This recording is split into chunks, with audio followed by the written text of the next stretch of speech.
कक्षा 6 की विज्ञान की पाठ्यपुस्तक विज्ञान 1। प्रस्तुत है इस पुस्तक का पाठ 11, प्रकाश, छायाएं एवं परावर्तन। पृष्ठ 107। हम अपने चारों ओर अनेक प्रकार की रंग बिरंगी वस्तुएं देखते हैं। स्कूल जाते समय हम अनेक वस्तुएं जैसे कारें, बसें, साइकिलें, वृक्ष, जंतु तथा कभी-कभी कुछ पुष्प देखते हैं। आपके विचार से हम इन वस्तुओं को कैसे देखते हैं? रात्रि के समय जब पूर्ण अंधकार हो, तब इन्हीं स्थानों के बारे में विचार कीजिए। आप क्या देखेंगे? मान लीजिए रात्रि के समय आप पूर्णतः अंधेरे कमरे में जाते हैं। क्या आप कमरे में रखी हुई किसी भी वस्तु को देख पाते हैं? लेकिन जब आप कोई टॉर्च अथवा मोमबत्ती जलाते हैं, तो उस कमरे में रखी हुई वस्तुओं को देख सकते हैं। क्या ऐसा नहीं है? बिना प्रकाश के वस्तुओं को नहीं देख सकते। प्रकाश वस्तुओं को देखने में हमारी सहायता करता है। टॉर्च का बल्ब एक ऐसी वस्तु है जो स्वयं प्रकाश देता है। सूर्य आकाश में एक ऐसा पिंड है जो पृथ्वी को प्रकाशित करता है। दिन के समय हम इसी प्रकाश में वस्तुओं को देखते हैं। जो वस्तुएं सूर्य की तरह स्वयं प्रकाश का उत्सर्जन करती हैं, उन्हें दीप्त पिंड कहते हैं। कुर्सी, चित्र अथवा जूते जैसी वस्तुओं के बारे में आप क्या कहेंगे? इन्हें आप तभी देख सकते हैं जब प्रकाश एक दीप्त वस्तु जैसे सूर्य, टॉर्च अथवा विद्युत का प्रकाश से इन वस्तुओं पर पड़ता है, तब हमारी आंखों की ओर आता है। 11.1 पारदर्शी, अपारदर्शी तथा पारभासी वस्तुएं। याद कीजिए, हमने अध्याय 4 में वस्तुओं को पारदर्शी, अपारदर्शी तथा पारभासी के रूप में समूहों में बांटा है। यदि हम किसी वस्तु के आर पार नहीं देख सकते हैं, तो वह अपारदर्शी वस्तु है। यदि आप किसी वस्तु के आर पार देख सकते हैं, तो वह वस्तु प्रकाश को अपने अंदर से होकर जाने देती है। ऐसी वस्तु को पारदर्शी कहते हैं। कुछ वस्तुओं से आर पार देख तो सकते हैं, परंतु बहुत स्पष्ट नहीं। ऐसी वस्तुओं को पारभासी कहते हैं। क्रियाकलाप 1। अपने चारों ओर देखिए और दैनिक जीवन की जितनी अधिक से अधिक वस्तुएं एकत्र कर सकते हैं कीजिए, जैसे रबड़, plastic scale, pen, pencil, notebook, कागज की शीट, अनुरेखण कागज अथवा कपड़े का टुकड़ा। इन सभी वस्तुओं के आर पार किसी दूर रखी हुई वस्तु को देखने का प्रयास कीजिए, जैसा कि चित्र 11.1 में दर्शाया गया है। क्या दूर रखी वस्तु से आने वाला प्रकाश इन वस्तुओं के आर पार चलकर आपकी आंखों तक पहुंच पाता है? चित्र 11.1 वस्तुओं का यह देखने के लिए प्रेक्षण करना कि वे प्रकाश को अपने में से जाने देती हैं अथवा नहीं। इस चित्र में एक बच्चे को पारभासी वस्तु के आर पार देखते हुए दर्शाया गया है। पृष्ठ 108। सारणी 11.1। इस सारणी में 3 कॉलम दिए गए हैं। पहले कॉलम में वस्तु या पदार्थ बताए गए हैं। दूसरे कॉलम में वस्तु के पार देखना संभव है, पूर्णतः आंशिक या बिल्कुल नहीं, टिप्पणी करनी है। तीसरे कॉलम में अपारदर्शी या पारदर्शी या पारभासी वस्तु के बारे में बताना है। पहले कॉलम में पेंसिल, रबड़ की गेंद, लिखने के कागज की शीट। दूसरे कॉलम में पूर्ण विश्वास नहीं। तीसरे कॉलम में रिक्त स्थान है।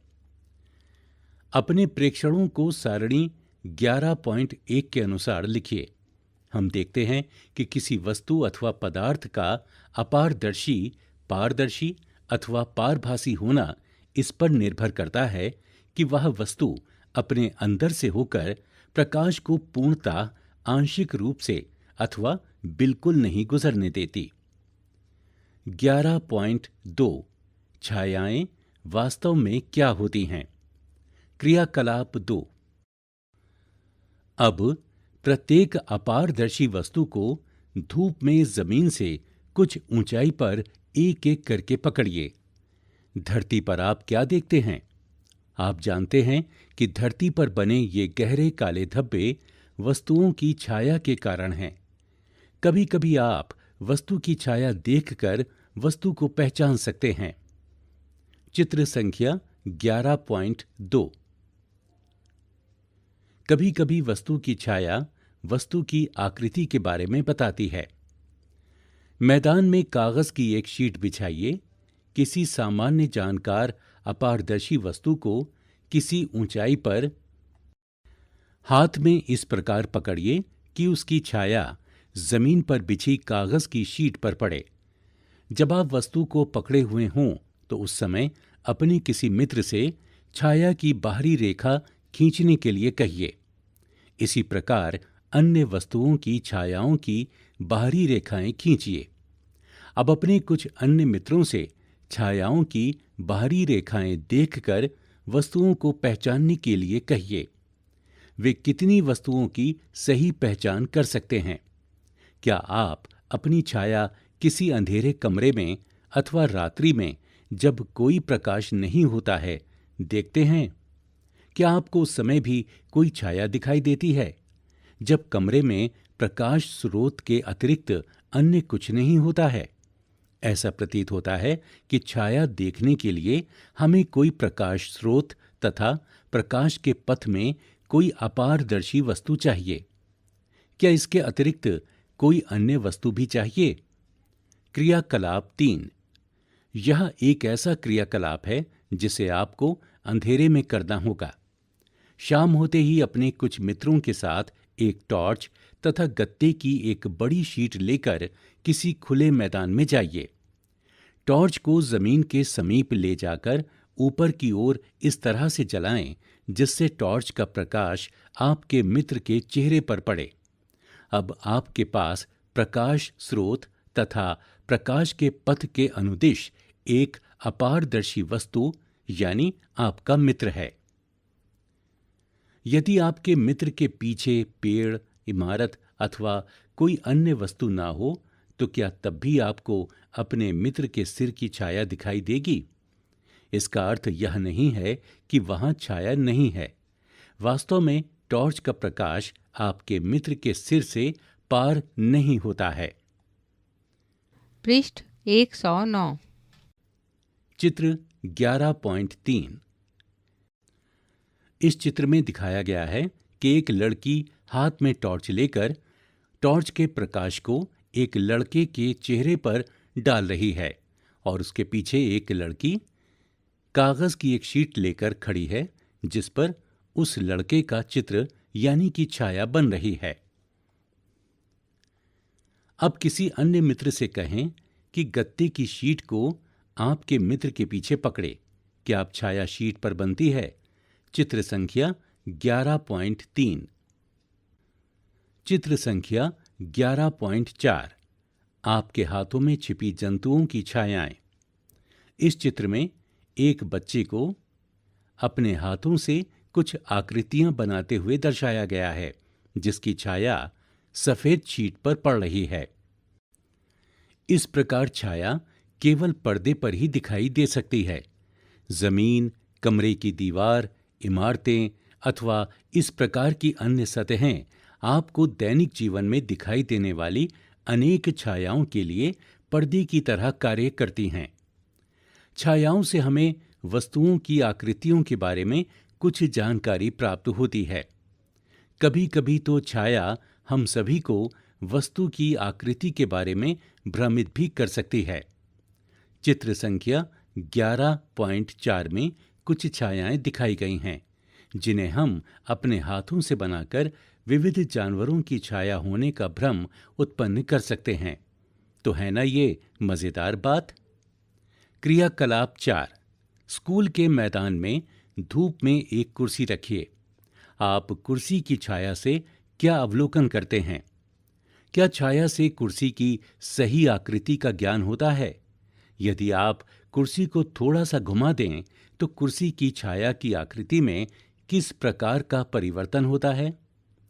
एक पतली नोटबुक लेकर उसकी छाया को देखिए।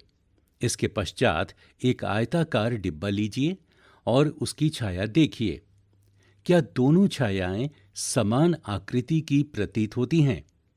विभिन्न रंगों के पुष्प अथवा अन्य वस्तुएं लेकर उनकी छायाओं का अवलोकन कीजिए। उदाहरण के लिए लाल गुलाब अथवा पीला गुलाब ले सकते हैं। जब वस्तुओं के रंग भिन्न भिन्न होते हैं तो क्या उनकी छायाओं के रंग भी भिन्न भिन्न दिखाई पड़ते हैं?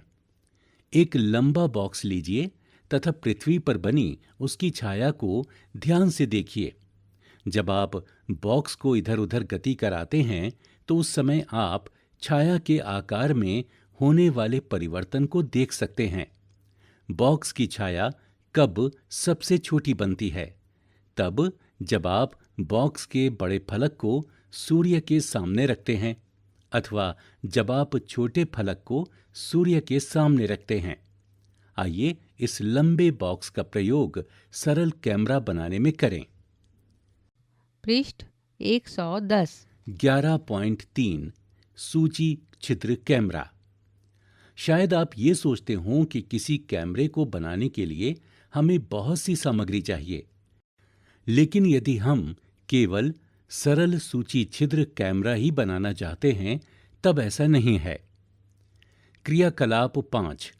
दो ऐसे बॉक्स लीजिए जिनमें से एक बॉक्स दूसरे के भीतर बिना अंतराल के खिसक सके।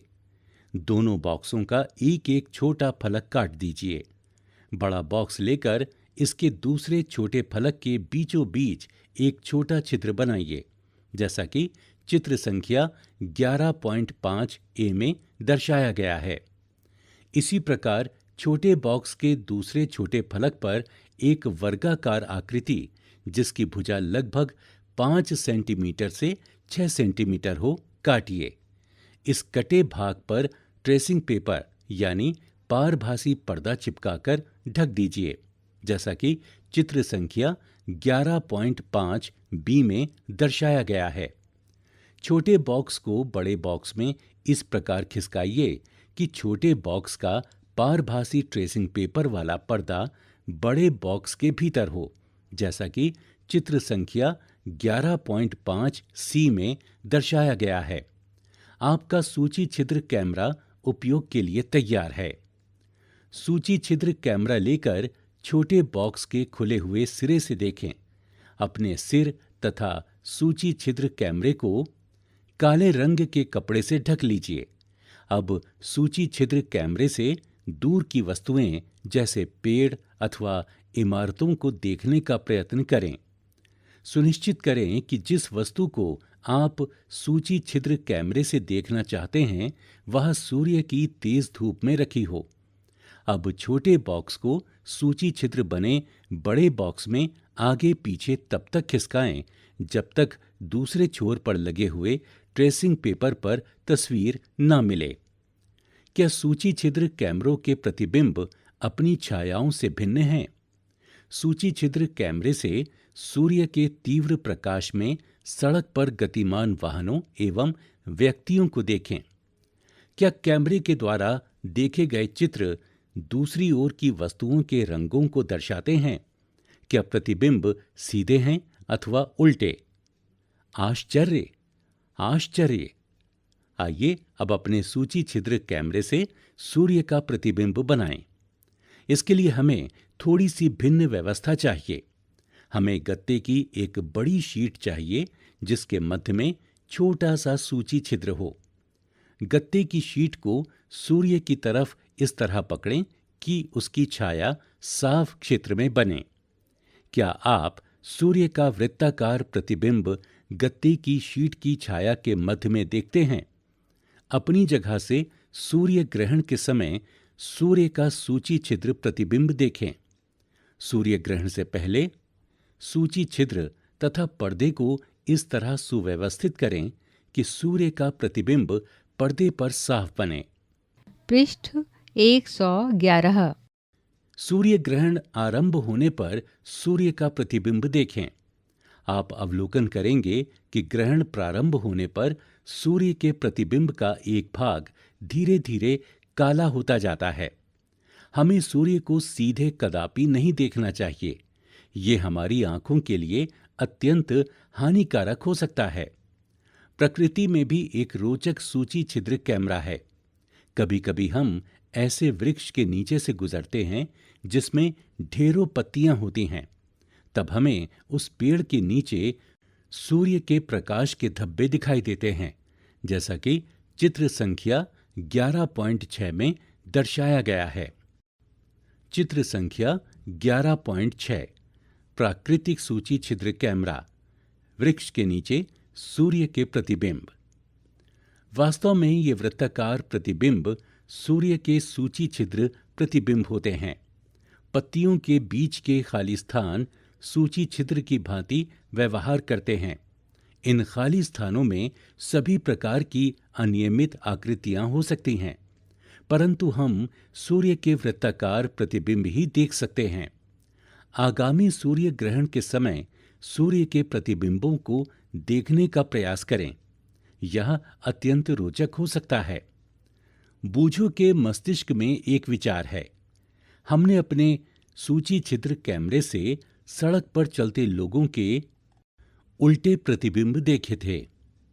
सूर्य के प्रतिबिंबों के साथ क्या होता है? क्या वे प्रतिबिंब भी हमें उल्टे दिखाई दिए थे? पहेली का कुछ अन्य विचार है। निश्चय ही ये सब परिणाम जो हम देख रहे हैं, जैसे छायाओं का बनना, सूची छिद्र प्रतिबिंब आदि, तभी संभव है जब प्रकाश केवल सरल रेखा में गमन करे। क्रियाकलाप 6। आइए पाइप का छोटा टुकड़ा अथवा रबड़ की लंबी नली लें। कमरे में एक तरफ एक मोमबत्ती जलाकर मेज के ऊपर रखें। अब कमरे में दूसरी तरफ खड़े होकर पाइप से मोमबत्ती को देखें, जैसा कि चित्र संख्या 11.7 ए में दर्शाया गया है।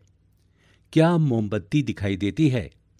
जब आप मोमबत्ती को देख रहे हों तब पाइप को थोड़ा सा मोड़िए, जैसा कि चित्र संख्या 11.7 बी में दर्शाया गया है। क्या अब मोमबत्ती दिखाई देती है? पाइप को अपने दाईं या बाईं ओर घुमाइए। क्या अब आप मोमबत्ती देख सकते हैं? आप इससे क्या निष्कर्ष निकालते हैं? यह दर्शाता है कि प्रकाश एक सरल रेखा में गमन करता है। क्या ऐसा नहीं है? इस कारण जब कोई अपारदर्शी वस्तु इसे रोकती है तो उस वस्तु की छाया बनती है। पृष्ठ 112। 11.4 दर्पण तथा परावर्तन। हम सभी घर पर दर्पणों का प्रयोग करते हैं। आप दर्पण में अपने चेहरे को देखते हैं। जो आप देखते हैं वह दर्पण में आपके चेहरे का परावर्तन है। हम दर्पण के सामने रखी हुई वस्तुओं का परावर्तन भी दर्पण में देखते हैं। कभी कभी हम झील अथवा तालाब के पानी में पेड़ों, इमारतों तथा अन्य वस्तुओं का परावर्तन देखते हैं। क्रियाकलाप 7। यह क्रियाकलाप रात्रि के समय अथवा एक अंधेरे कमरे में किया जाना चाहिए। अपने किसी मित्र से कहिए कि वह एक हाथ में दर्पण लेकर कमरे के एक कोने में खड़ा हो जाए। एक हाथ में टॉर्च लेकर आप कमरे के दूसरे कोने में खड़े हो जाएं। टॉर्च के कांच को अपनी उंगलियों से ढक लीजिए तथा टॉर्च को जलाएं। किरण पुंज प्राप्त करने के लिए अपनी उंगलियों के बीच कुछ जगह छोड़ें। प्रकाश पुंज को आपके मित्र के द्वारा पकड़े हुए दर्पण पर डालिए। क्या आप दूसरी तरफ प्रकाश का धब्बा देखते हैं, जैसा कि चित्र संख्या 11.8 में दर्शाया गया है। चित्र संख्या 11.8 दर्पण, प्रकाश के किरण पुंज का परावर्तन करता है। इस चित्र में अंधेरे कमरे में एक लड़की को हाथ में दर्पण लिए हुए दिखाया गया है। सामने एक लड़का हाथ में टॉर्च लेकर टॉर्च का प्रकाश उस दर्पण पर डाल रहा है। अब टॉर्च की दिशा इस प्रकार समायोजित कीजिए कि प्रकाश का धब्बा कमरे में खड़े किसी दूसरे मित्र के ऊपर पड़े। यह क्रियाकलाप सुझाता है कि दर्पण अपने ऊपर पड़ने वाले प्रकाश की दिशा को बदल देता है। यहाँ वर्णन किया गया क्रियाकलाप यह दर्शाता है कि प्रकाश सरल रेखा के अनुदिश गमन करता हुआ दर्पण से परावर्तित हो जाता है। क्रियाकलाप 8। एक बड़ी थर्मोकोल की शीट के एक किनारे पर एक कंघी तथा इसके दूसरे किनारे पर चित्र संख्या 11.9 में दर्शाए अनुसार एक दर्पण लगाइए। दर्पण तथा कंघी के बीच कागज की गहरी रंगीन शीट बिछाइए। इसे सूर्य के प्रकाश में रखिए अथवा कंघी के सामने टॉर्च से प्रकाश किरणें डालिए। चित्र 11.9 में सरल रेखा में चलते हुए तथा दर्पण से परावर्तित होते हुए प्रकाश को दर्शाया गया है। आप क्या अवलोकन करते हैं? क्या आप चित्र संख्या 11.9 में दर्शाए जैसा पैटर्न प्राप्त करते हैं? इस क्रियाकलाप से हमें यह ज्ञात होता है कि प्रकाश किस प्रकार गमन करता है तथा यह किस प्रकार दर्पण से परावर्तित होता है। पृष्ठ 113। प्रमुख शब्द: दीप्त, दर्पण, अपारदर्शी, सूची छिद्र कैमरा, परावर्तन, छाया, पारभासी, पारदर्शी। सारांश: अपारदर्शी वस्तुएं प्रकाश को अपने में से होकर नहीं जाने देती। पारदर्शी वस्तुएं प्रकाश को अपने में से होकर जाने देती हैं तथा हम इनके दूसरी ओर रखी वस्तुओं को स्पष्ट देख सकते हैं।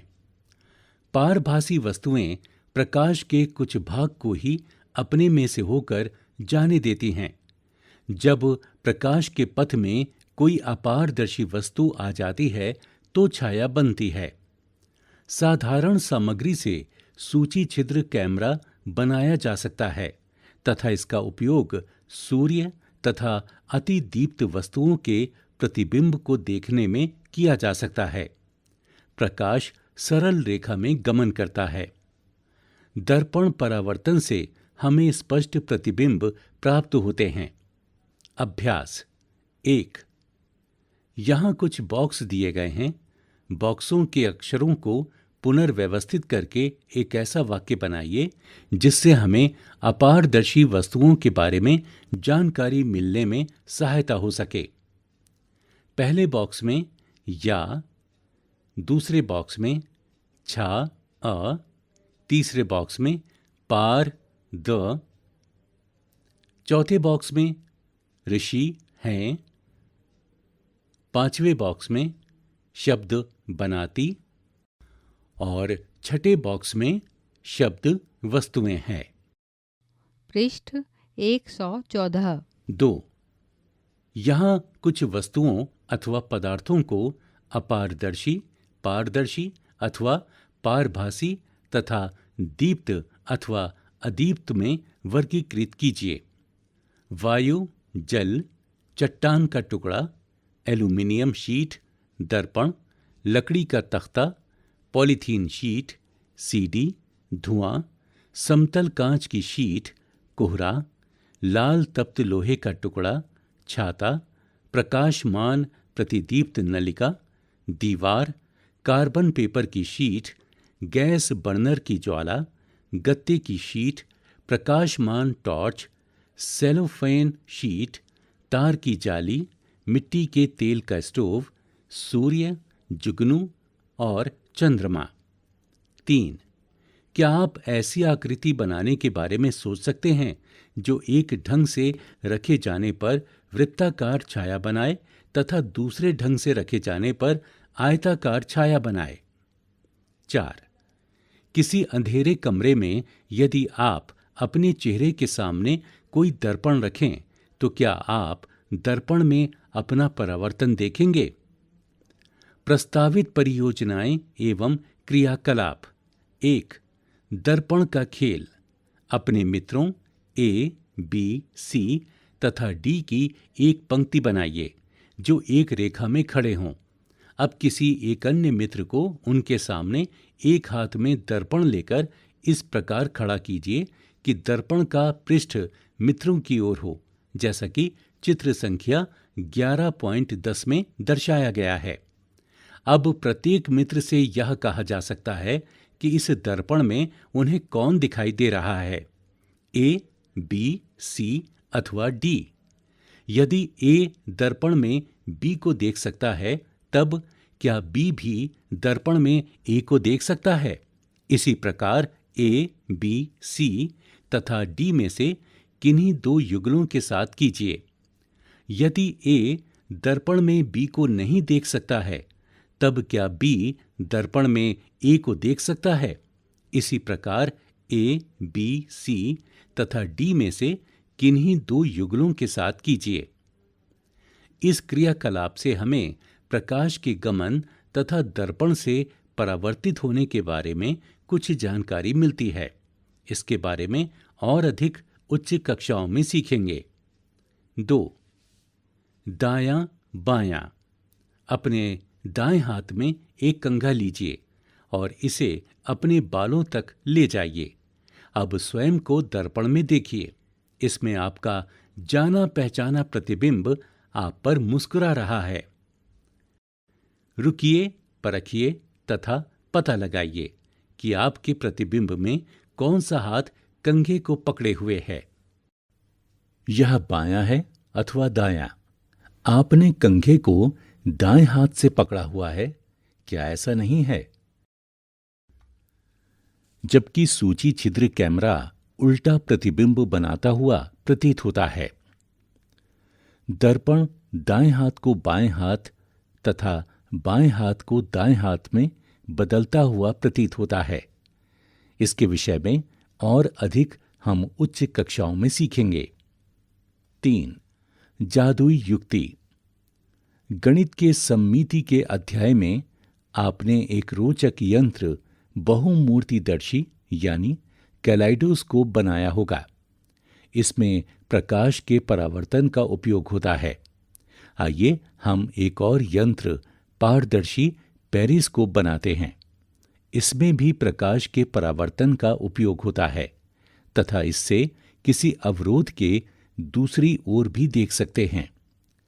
अपने एक मित्र को कक्षा के कमरे के प्रवेश द्वार के बाहर गलियारे में एक दर्पण लेकर खड़े होने को कहें।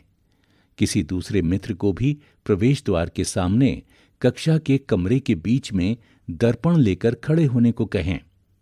अब अपने मित्रों से उनके दर्पणों को इस प्रकार समायोजित करने को कहें कि कमरे के अंदर खड़े हुए आप गलियारे की दूसरी ओर की वस्तु को देख पाएं।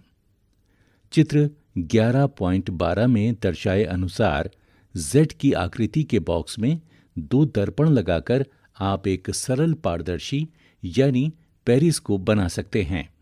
विचारणीय बातें। 1. अपारदर्शी वस्तुएं छायाएं बनाती हैं, क्या ऐसा नहीं है? अब यदि हम कोई पारदर्शी वस्तु धूप में लेकर खड़े हो जाएं, तो क्या हमें धरती पर उसकी छाया दिखाई देगी, जिससे हमें यह संकेत मिले कि हम हाथ में कुछ पकड़े हुए हैं। 2. हमने देखा कि अपारदर्शी वस्तुओं के रंगों को बदलने से उनकी छायाओं के रंग में कोई परिवर्तन नहीं होता है। जब हम विभिन्न रंगों के प्रकाश को अपारदर्शी वस्तुओं पर डालते हैं, तब क्या होता है?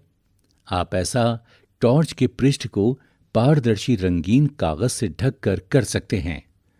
क्या आपने कभी सूर्यास्त के समय सायंकालीन छायाओं के रंग देखे हैं? पढ़ने योग्य बातें। रुडयार्ड किपलिंग्स की रचना जस्ट सो स्टोरी विशेषता कहानी how the leopard got its spots में उन्होंने धारीदार, चित्तीदार, दाग धब्बे वाली परछाइयों का वर्णन किया है। यहाँ उस कहानी से एक उद्धरण है जिसमें बहुत सी परछाइयां बताई गई हैं।